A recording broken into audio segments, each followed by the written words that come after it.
자, 249페이지 186조 또는 187조가 문제되는 경우 이렇게 나오잖아요. 자, 그게 무슨 소리냐면 186조냐 187조냐는 궁극적으로 물권 변동에 등기가 필요하냐 필요 없느냐 그 얘기잖아요. 그럼 186조가 적용이 된다는 얘기는 등기해야 물권의 변동이 생긴다는 얘기고 187조가 적용된다는 얘기는 등기하지 않아도 물권 변동의 효력이 생긴다는 뜻이죠. 그 얘기죠. 자, 그러다 보니까 밑에 원인행위 실효에 의한 물권의 복귀 있죠. 원인행위 실효에 의한 물권의 복귀는 우리 한번 이런 얘기 해볼게요. 원인행위가 실효가 됐다는 얘기는 조금 아까 제가 뭐라 그랬어요. 매매계약이 무효, 취소, 해제, 해지, 해제 조건이 완성이 됐다. 그럼 무슨 일이 벌어진다 그랬어요? 자동 복귀한다 그랬죠? 그래요. 그 자동 복귀. 그런 거야. 그러면 이거는 187조라고 봐야 돼요? 186조라고 봐야 돼요? 등기 없이도 전 소유자가 소유권 회복해 간다면서요? 그럼 등기 없이 전 소유자가 회복해 가는 거죠? 그럼 뭐예요? 이건 187조가 적용이 된다고 봐야 되겠죠? 그래서 학설 맨 밑에 판례는 이렇게 얘기하잖아요. 판례는 유인서를 취한다는 얘기는 원인된 법률관계에 끌려다닌다 그런 얘기잖아요. 그러니까 말소 등기 없이 당연히 물권이 복귀하는 것으로 본다 이렇게 돼 있잖아요. 여기 지금 판례 안 실어놨는데 우리 판례는 원인행위인 매매계약이 무효 내지는 취소, 해제가 되면 이전됐던 소유권은 전 소유자에게 자동 복귀하는 것으로 보아야 한다라고 하는 게 우리 판례예요. 한 서너 번 얘기했죠, 지금 이 얘기요. 자, 그 다음에 넘겨보시면 재단법인에 대한 출연재산의 귀속이다라고 하는데요. 이 재단법인은 우리 앞쪽에 있는 법인편을 조금 알아야 되는데 갑이라고 하는 사람이 자기의 재산을 가지고 재단법인을 만들고 싶어요. 재단법인을 만들고 싶은데 재단법인을 만드는 방법은 생전처분에 의하는 경우도 있고 이 생전처분이라고 하는 건 살아있으면서 자기 재산을 자기 부동산을 어떻게 자기 재산을 재단법인에다 주는 거예요. 그럼 이건 뭐죠? 증여하는 거잖아. 증여. 살아있으면서 내 재산을 누구에게 주는 게 뭐죠? 증여죠. 증여. 근데 생전처분이 아니라 유언으로 하는데 유언으로 내 재산을 누구에게 주겠다. 유언으로 내 재산을 내 아들에게 주겠다. 이거 상소죠. 상소. 그런데 유언으로 내 재산을 누구 남에게 주겠다. 그러면 이걸 유증이라고 한다고요. 아시겠죠? 이런 규정이 적용이 되고요. 이렇게 생전처분에 의할 때는 재단법인이 성립하면 이 재산은 법인의 재산이 된다라고 정해져 있어요. 어디에? 민법 제 48조에 성립한 때 재단법인의 재산이 된다라고 돼 있어요. 그 다음에 유증에 의할 때는 유언의 효력이 발생한 때, 그러니까 유증자가 어떻게 한 때? 사망한 때 재단법인의 재산이 된다라고 정해져 있다고. 몇 조에? 48조에. 뭐라고 돼 있다고요? 이렇게 돼 있다고. 그럼 이거는 법률 규정에 의한 물권 변동이에요? 법률 행위에 의한 물권 변동이에요? 법률 규정이요? 왜 법률 규정이죠? 아니 48조가 법률 규정이지 뭐야 이게. 48조에 물권 변동의 시기가 정해져 있죠. 그러니까 결국은 설립자와 법인 사이에는 등기가 필요한 거야? 등기가 필요 없는 거야? 등기 없이도 법에 정한 때 재단법인의 재산이 되는 거예요. 결국은 등기가 필요 없다는 얘기는 몇 조가 적용이 된다고요? 187조가 적용이 된다라고 하는데 이렇게 해서 법인이 이 물건이 혹시 부동산이래. 부동산. 그럼 저 부동산을 법인이 취득할 때는 등기 없이 취득한다 그랬잖아요. 그렇죠? 취득해야 되고 등기 없이 제3자에게도 대항해야 되죠.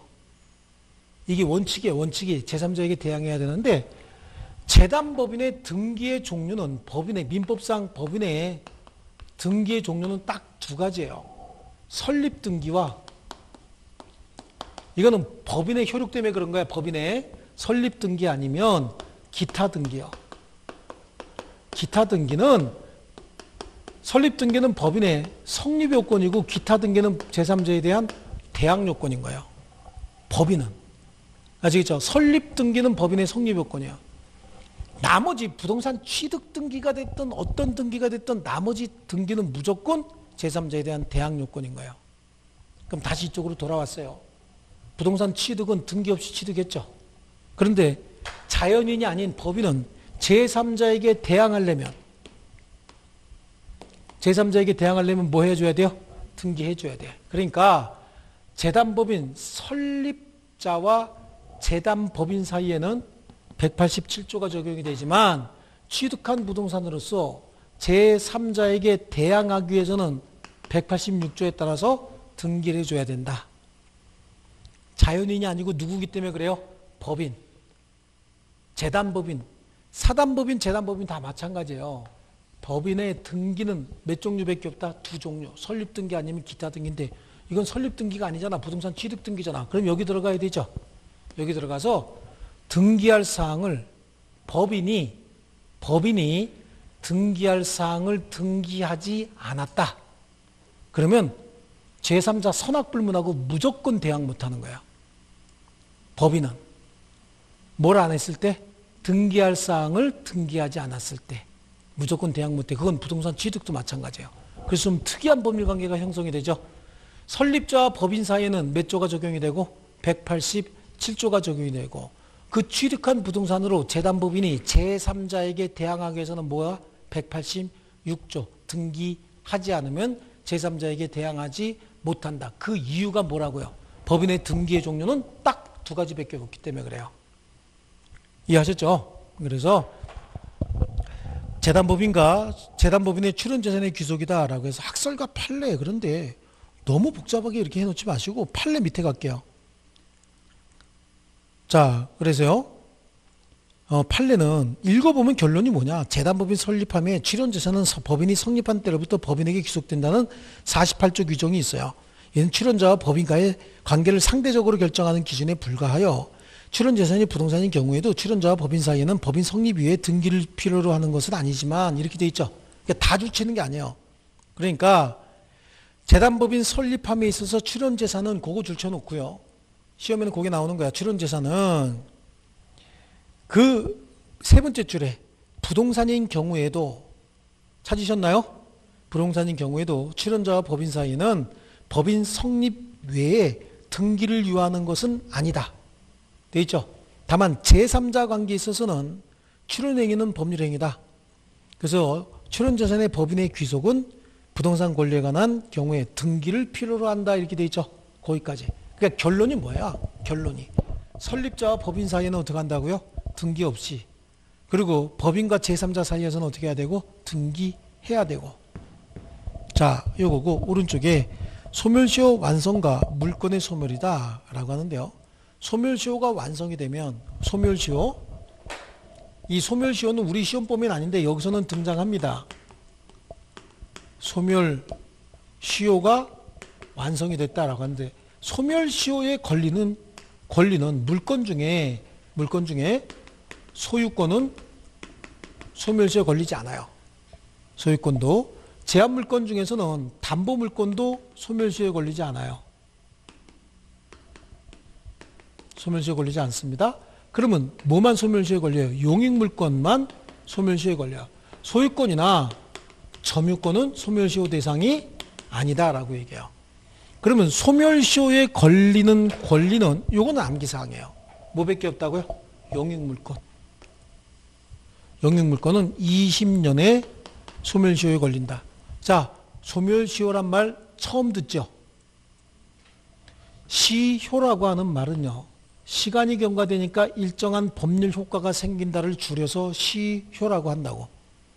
근데 법률 효과가 생겼는데 어떤 법률 효과가 생겼느냐? 권리가 소멸하는 법률 효과가 생겼다. 소멸시효예요. 그럼 반대로 권리를 취득하는 효과가 생길 수도 있죠. 그걸 뭐라 그래요? 취득시효다 이렇게 얘기를 하는 거예요. 그런데 우리 민법상 물권 중에 소멸시효에 걸리는 물권은 뭐밖에 없다고요? 용익물권밖에 없다. 용익물권 몇 년에 걸려요? 20년에. 그럼 이거는 법률 규정에 20년에 소멸시효에 걸려서 소멸한다고 돼 있어요. 어디에? 법률 규정에. 그럼 이거는 등기하지 않아도 법률 규정에 따르면 무조건 소멸하겠네요. 그러니까 이건 등기, 법률 규정이잖아, 법률 규정. 그러니까 등기 없이 소멸하겠죠? 187조 적용돼야 되겠죠? 그래, 그 얘기입니다. 그래서 뭐 학설 뭐 이런 걸 필요 없는데요. 이에 대하여 절대적 소멸설과 상대적 소멸설이 대립을 한다라고 하는데, 다수설인 절대적 소멸설에 의하면 소멸시효가 완성되면 등기 없이 부동산 물권은 당연히 소멸, 이렇게 돼 있죠. 그것만 그냥 보시면 되고요. 제한물권 소멸 청구인데요. 제한물권 소멸 청구는 두 군데서 볼 수 있어요. 몇 군데요? 두 군데. 하나는 지상권, 하나는 전세권인 거예요. 지상권은 남의 땅을 사용할 권리거든요. 뭘 사용할 권리라고요? 남의 땅을 사용할 권리야. 그럼 남의 땅 사용하면서 사용료 내야 돼요? 안 내도 돼요? 내야 되죠? 그럼 사용료를 내는데 사용료를 오랜 기간 동안 안 냈대. 그럼 토지 소유자는 성질 많이 나죠?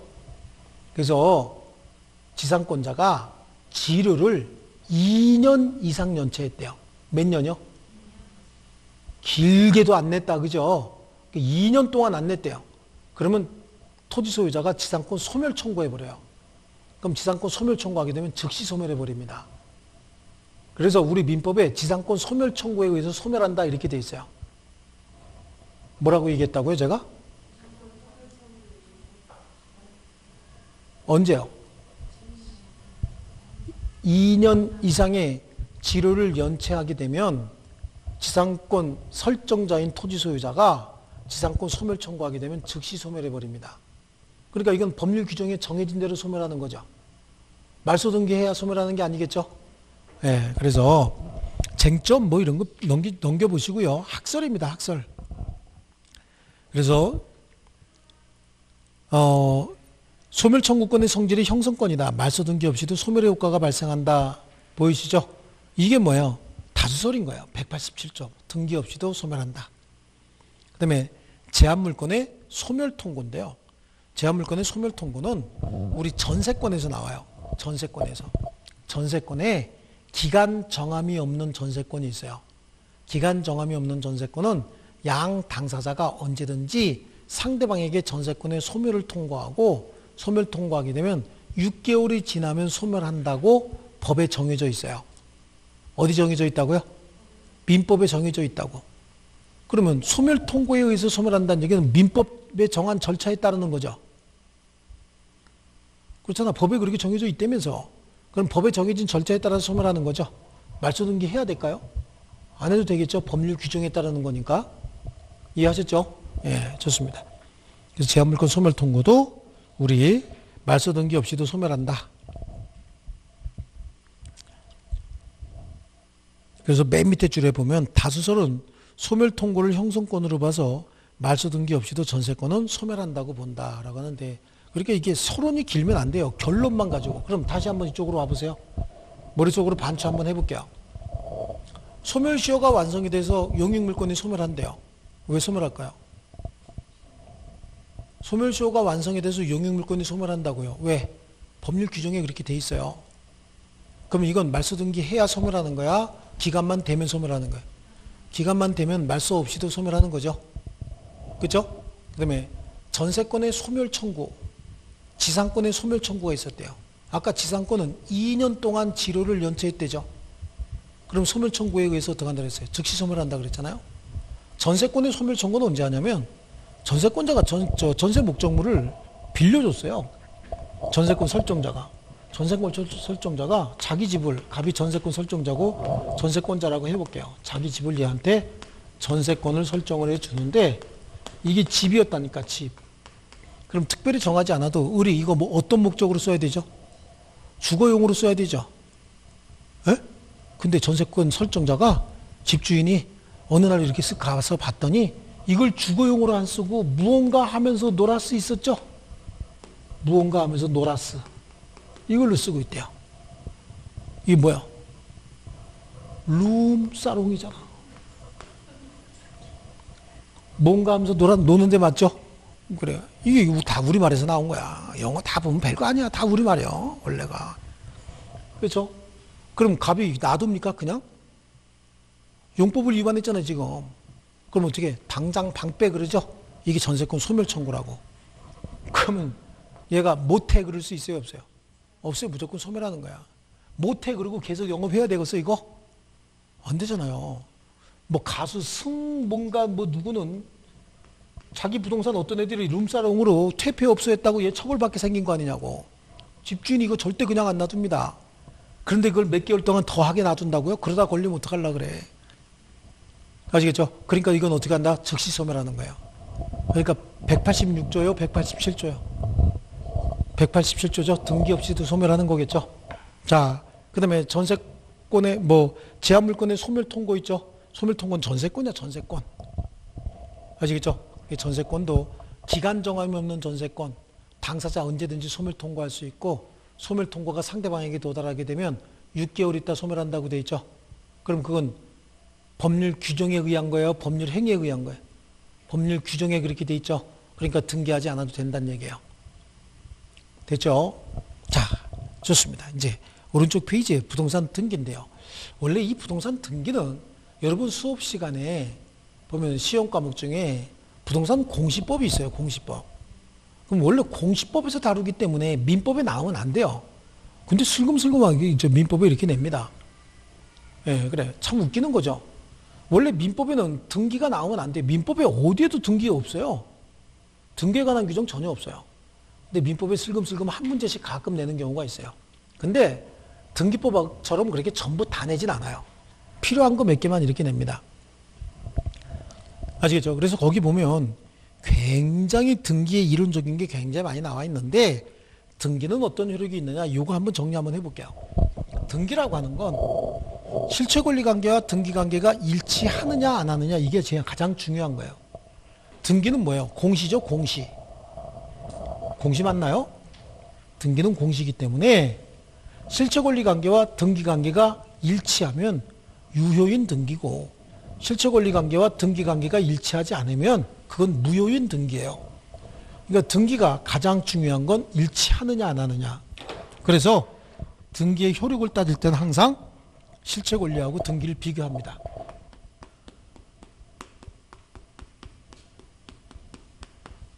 실체권리와 등기를 한번 비교해서 실체권리와 등기가 일치하는 경우도 있고, 실체권리와 등기가 일치하지 않는 경우도 있거든요.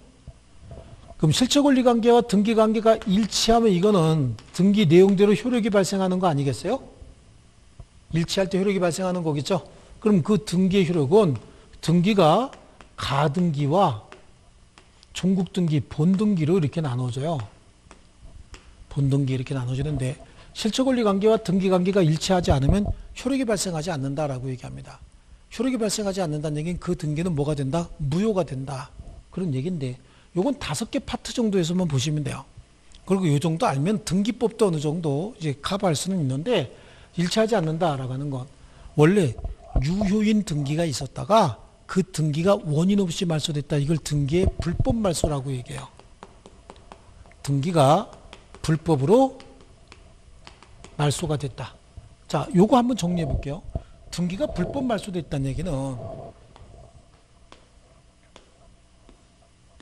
갑이 소유자예요. 그리고 을이 저당권자거든요. 그런데 이 저당권이 어느 날 원인 없이 말소가 돼. 불법적으로 말소가 됩니다. 7월 1일 날 말소가 됐어요. 말소가 되고 여기에 세 번째 병에게 소유권이 이전이 됩니다. 이 날짜는 8월 1일이에요. 지금 을의 저당권이 원인 없이 말소됐다. 저당권 소멸한 거야, 안 한 거야? 아직 저당권 소멸하지 않은 거죠. 등기가 말소됐을 뿐이에요. 실체권리관계와 등기관계가 일치하는데 아무 이유 없이 등기가 말소됐다 그래서 물권이 소멸하는 거 아니라고 얘기했잖아요. 강력하게 보호한다 그랬죠. 그럼 을은 지금 저당권자입니까, 아닙니까? 저당권자 맞죠? 왜요? 등기 말소돼서도 물권마저 소멸한 거 아니라 그랬잖아요. 그런데 얘가 9월 1일 날 확인했어. 이게 무슨 소리야? 내 저당권이 왜 말소가 된 거야? 그럼 현재 저당권자 맞아요, 아니에요? 맞으니까 실체권리와 부합되도록 등기해야 될 거 아니겠어요? 그걸 뭐라고 얘기하냐면 말소 회복 등기라고 한다고요. 해보세요. 뭐라고요? 말소 회복 등기예요. 그럼 말소 회복 등기는 누구에게 청구해야 되느냐, 이런 문제가 생겨요. 현재 소유자 누굽니까? 병이죠.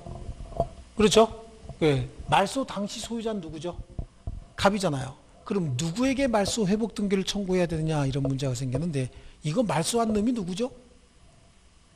갑이죠. 말소한 놈이 갑이지. 말소할 때 병은 존재도 하지 않았잖아. 근데 야 네가 회복해라 그럼 병이 왜? 네가 지은 거 아니야? 아니, 나는 손도 안 댔다 그럴 거 아니냐고요. 그러니까 누구에게 회복 등기 청구해야 돼요? 갑에게 말소 회복해라 라고 해서 회복 등기를 청구할 수 있는 거예요. 그러면 억울한 사람은 병이잖아, 병. 저당권 없는 줄 알고 샀는데 나중에 보니까 저당권이 부활되죠. 그럼 병은 기분 나빠? 좋아요? 기분 나쁘겠죠? 참으라고 돼 있어요. 참으라고 돼 있다고. 인용할 의무가 있어요. 병은요. 이거 잘못 사면 완전히 거지 같은 거 사는 거죠. 예, 거지 발사기 같은 거 사는 겁니다. 자, 요거하고 비교해야 되는 게 하나가 나오는데 지금 우리 책에 없는 거라 제가 설명하기가 좀 그렇긴 한데 요번에는 똑같은 현상인데 갑이 소유자고 두 번째 을이 저당권자고 세 번째 병이 저당권자가 이렇게 돼 있대요.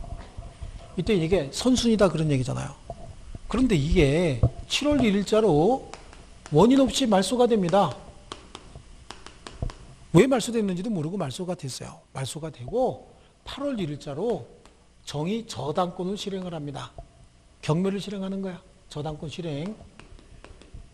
경매를 해서 네 번째 정이 경락을 받아요. 12월 1일자로 경락을 받습니다. 그러면 12월 1일자로 이거 다 지워줬겠네. 얘네들 경매됐으니까 이거 다 지워줬겠죠? 그렇죠? 그래요. 그런데 을이 12월 15일 날 자기 부동산이 자기 저당권이 말소가 됐다는 걸 12월 15일 날 확인했어요. 그럼 요거만 빼면 이거하고 똑같은 거 아니겠어요? 그럼 말소 회복 등기 청구할 수 있느냐 없느냐 이런 문제가 되는 거야. 여기서 말소 회복 등기 청구하라는 얘기는 을의 저당권이 소멸했던 겁니까? 안 했던 겁니까? 안 했던 거죠. 그러니까 저당권자 맞죠? 그러니까 저당권자 등기 말소 회복을 해야 되지 않겠어요? 근데 여기는 을의 저당권 말소 회복 등기 청구할 수 있을까 없을까? 을의 저당권은 지금 소멸한 거야 안 한 거야? 소멸한 거지. 경매 실행했으니까. 경매 실행하면 해당 부동산의 모든 저당권 다 소멸하죠. 그러니까 이거 소멸한 거야. 현재 살아있는 거야 안 살아있는 거야? 안 살아있는 거죠. 그러니까 얘는 말소 회복 등기는 청구할 수 있다 없다? 그래서 말소 회복 등기는 청구할 수 없어요. 그런데 이게 경매 과정에서 혹시 을의 등기가 안 지워져 있었으면 매각대금 배당했을 때 여기 배당했을 거 아니에요. 정상적으로 매각대금 나눠줬으면 을이 먼저 받고 남는 게 있으면 병이 받았을 텐데 을 이름은 지워진 상태였잖아요. 그럼 만약에 정상적으로 배당이 이루어졌으면 얘가 1억 원을 받고 여기가 3천만 원만 받을 거였다는 거야. 그런데 얘 빼고 배당이 이루어졌으니까 얘가 다 받았을 거 아니냐고요. 그럼 얘는 얼마 받았을까? 1억 3천 받았겠죠? 그럼 1억 3천 받았으면 이 중에서 1억 원은 지한테 돌아올 게 아니잖아요. 지는 3천만 원만 받았어야 되죠. 그러니까 그때 을은 1억 원 지가 배당받을 거 있었는데 못 받았죠? 그러니까 이때는 어떻게 한다고? 부당이득 반환만 청구하는 거야. 누구에게? 병에게. 정상적으로 배당이 이루어졌으면 을에게 1억 원이 배당이 되고 남는 돈이 병에게 갔을 거 아니겠어요? 근데 을에게 배당이 안 됐으니까 그 돈이 다 병에게 간 거 아니겠어요? 그러니까 정상적으로 배당이 이루어졌더라면 변제받을 수 있었던 부분을 초과한 부분이 있죠.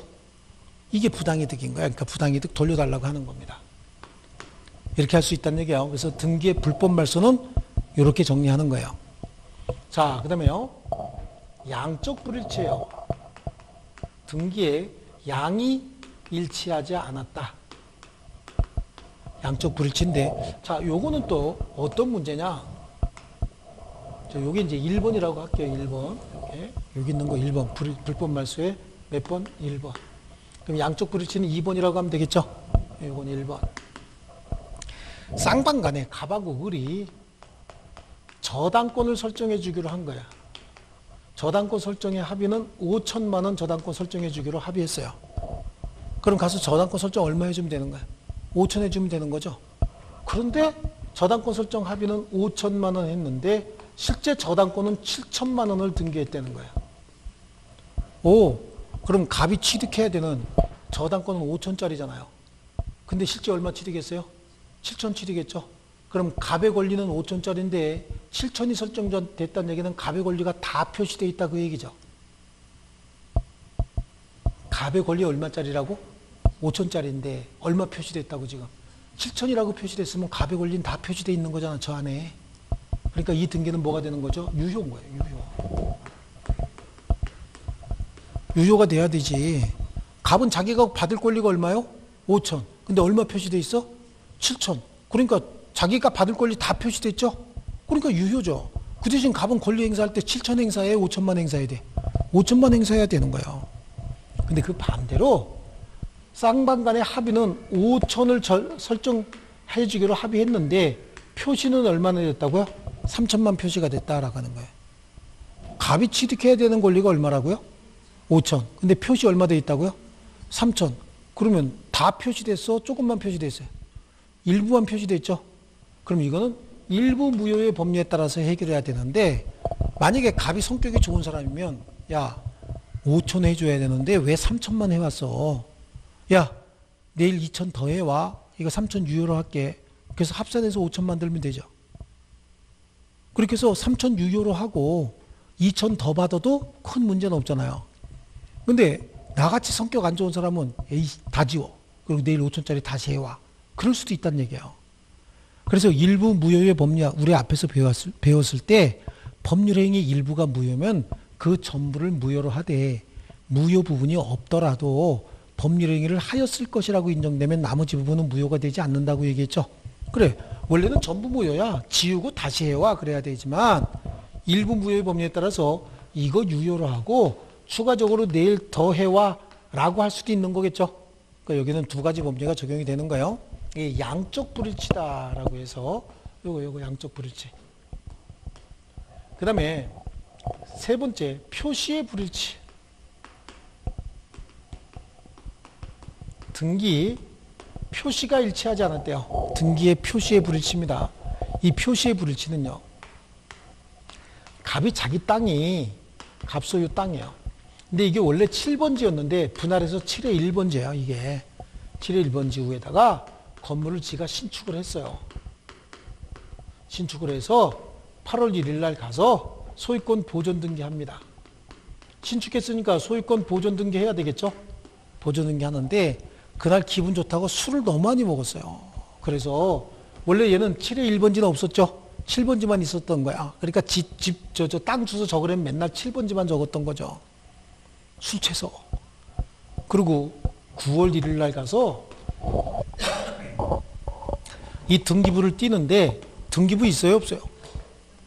7호 1번지 등기부 있어요? 없어요? 지금? 없잖아요. 그러니까 갑이 혼자 생각해. 아, 내가 그때 술 너무 많이 먹어갖고 이거 이렇게 잘못했는가 보다. 이런 생각을 해요. 그래서 다시 소유권 보존 등기하는 거야. 잘못한 거 맞죠? 이거는 잊어버리고 없는 거야. 소유권 보존 등기를 7의 1번지로 해요. 그랬다가 9월 1일 날 이게 발견이 된 거야. 발견이 돼갖고 아유 참 내가 바보짓 했구나. 그래서 10월 1일자로 이걸 경정을 합니다. 이렇게 바꿔요. 자, 이래서 이제 문제가 되는 겁니다. 잠깐만요. 제가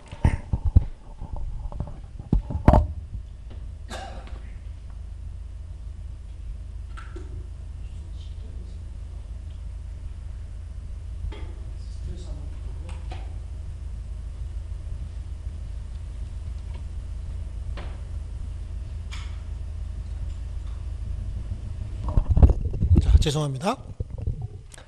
자, 이렇게 되니까 똑같은 내용이 두 개가 등기가 생겼죠. 자, 원래 등기는 실체 권리 관계와 등기 관계가 일치하면 유효인 등기인데요. 8월 1일 날 실체와 부합되는 등기 있었나요? 없었죠. 9월 1일 날 실체와 부합되는 등기 있었나요? 그럼 이 등기는 유효잖아요. 근데 10월 1일 날 똑같은 등기가 하나 또 생겼죠. 일단 유효인 등기가 하나 있으면 똑같은 내용의 등기는 무조건 무효인 거예요. 아시겠죠? 그럼 어떤 등기만 유효라고요? 실체와 부합된 등기만 유효고, 실체와 부합되지 않는 등기를 고치는 걸 경정등기라고 얘기해요. 이 경정한 등기도 결국은 뭐가 된다? 무효가 된다라고 얘기하는 겁니다. 이걸 뭐라 그래요? 표시의 불일치다 이렇게 얘기하는 겁니다. 그래서 이게 3번이다 이렇게 한번 할게요. 이번에 이제 네 번째예요. 네 번째는 소유권 보존 등기가 이중으로 격려됐다. 그래서 이걸 이중 보존 등기다 이렇게 얘기할 거예요. 이중 보존 등기요. 소유권 보존 등기가 이중으로 된 거예요. 그러니까 갑이 신축한 건물이에요. 신축한 건물이고 7번지에다가 자기 땅에 7번지에 신축을 했어요. 갑이 신축을 해서 7월 1일 날 갑 그래서 소유권 보존 등기 했죠. 그런데 이상하게 8월 1일 날 여기다가 또 소유권 보존 등기 또 하는 거예요. 지 이름으로. 그리고 여기다가 뭐 A, B, C 한테 막 권리 설정해 줬어요. 여기다가는요, 을, 병, 정한테 권리 설정해 준 거예요. 등기부가 두 개니까 양쪽에다 막 이렇게 해먹었다 그런 얘기죠. 이때 어떤 등기가 유효냐라고 하는 거예요. 둘 다 실체와 부합되는 등기죠. 이때 어떤 등기가 유효일까요? 이미 유효인 등기가 하나가 있으면 나중 등기는 무조건 무효라고 했죠. 유효인 등기가 있으면 나중에 등기는 무조건 유효라고 얘기했잖아요. 그죠?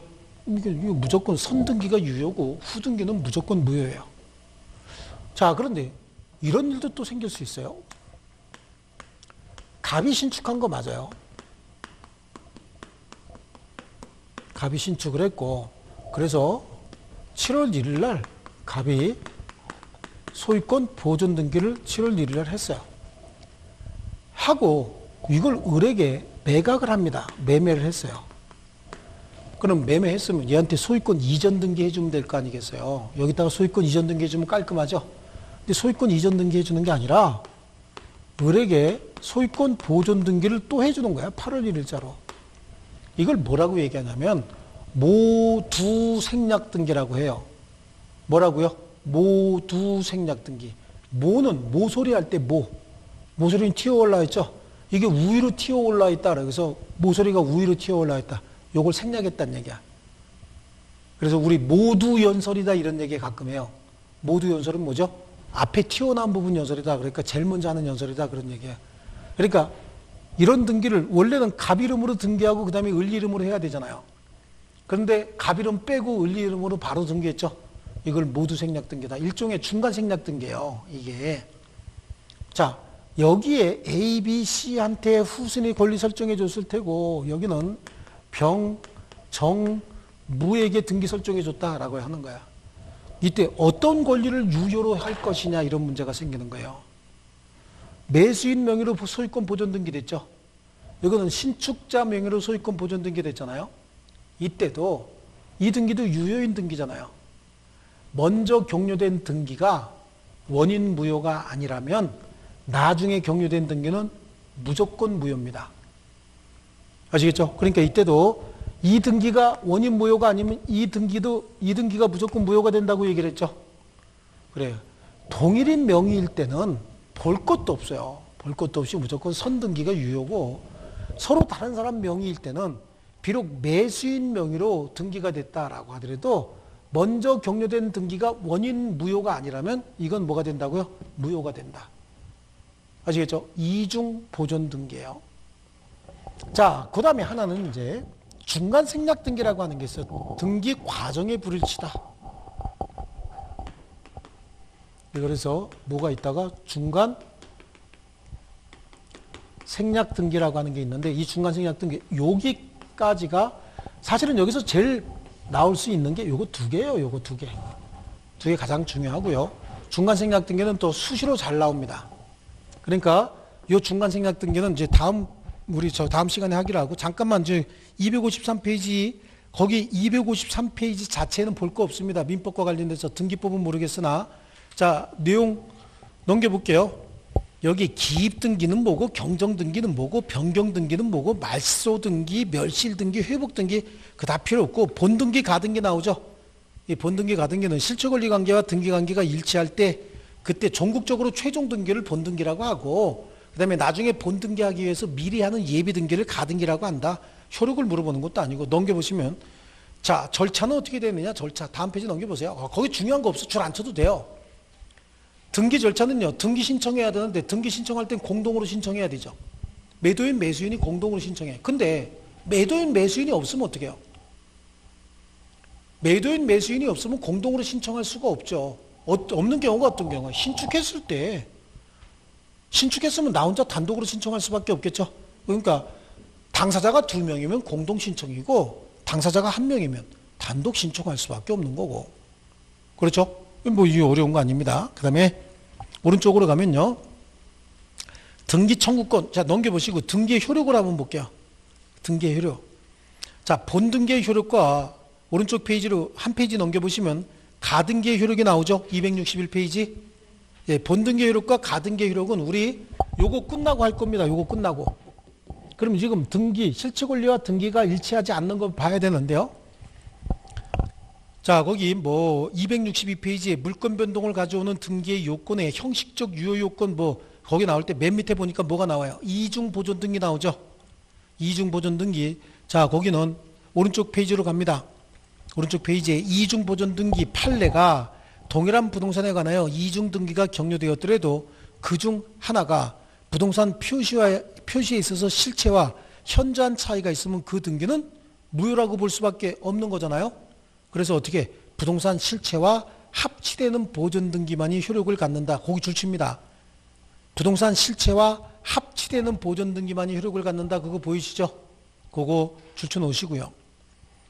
자, 이 경우에 밑으로 또 합치되는 하나, 둘, 세 줄 내려오면 동일한 부동산에 관하여 등기 명의인을 달리해서 중복된 소유권 보존 등기가 격려된 경우에 자, 여기에 등기 명의인을 달리했다. 어떤 거예요? 이쪽 거 얘기하는 거야? 이쪽 거 얘기하는 거야? 이거 얘기하는 거죠? 등기 명의인을 달리했다. 그럼 이 등기가 원인 무효가 아니면 이거는 무효다. 이렇게 접근해야 되죠. 그래서 이 경우에 먼저 이루어진 소유권 보존 등기가 원인 무효가 되지 않는 한 뒤에 된 소유권 보존 등기는 비록 그 부동산 매수인에 의해서 이루어진 경우뿐만 아니라 그 명의인이 당해 부동산의 소유권을 원시 취득했다라고 하더라도 중간 거 다 빼야 됩니다. 무효라고 해석함이 상당하다라고 밑에 두 글자 있죠? 두 번째 줄에 있죠? 그렇죠? 그러니까 무효란 얘기야. 그러니까 먼저 격려된 소유권 보존 등기가 원인 무효가 아니라고 한다면 나중에 격려된 소유권 보존 등기는 뭐다? 무효다, 무효. 아시겠죠? 여기 원시 취득자다라고 하는 거. 이거 그럼 동일인 명의일 때 얘 원시 취득자 맞죠? 얘 원시 취득자 맞잖아요. 둘 다 동일인 명의였다라고 하더라도 이 등기가 유효니까 이건 무조건 무효가 돼야 되잖아요. 그러니까 우리는 이렇게 나누는 거야. 이렇게 복잡하게 설명이 좀 어렵게 돼 있어요. 뭐라고 얘기한다? 동일인 명의일 때는 어떡하고? 먼저 등기가 무조건 유효고. 왜냐하면 둘 다 실체와 부합되는 등기인데 이게 먼저 이루어졌다며. 이해되셨어요? 이 경우에는 두 사람 명의가 다르죠. 다를 때는 먼저 격려된 등기가 원인 무효가 아니면 나중에 격려된 등기는 뭐다? 무조건 무효다. 아시겠죠? 예, 이게 우리 판례 그거 하나 보고요. 넘겨보시면 265페이지 있죠? 265페이지에 중간생략등기 보이시죠? 중간생략등기. 요거는 조금 쉬었다 하겠습니다. 중간생략등기 끝나면 앞으로 넘어가서 가등기와 본등기 이거 할게요. 아시겠죠? 예, 조금 쉬었다 하겠습니다.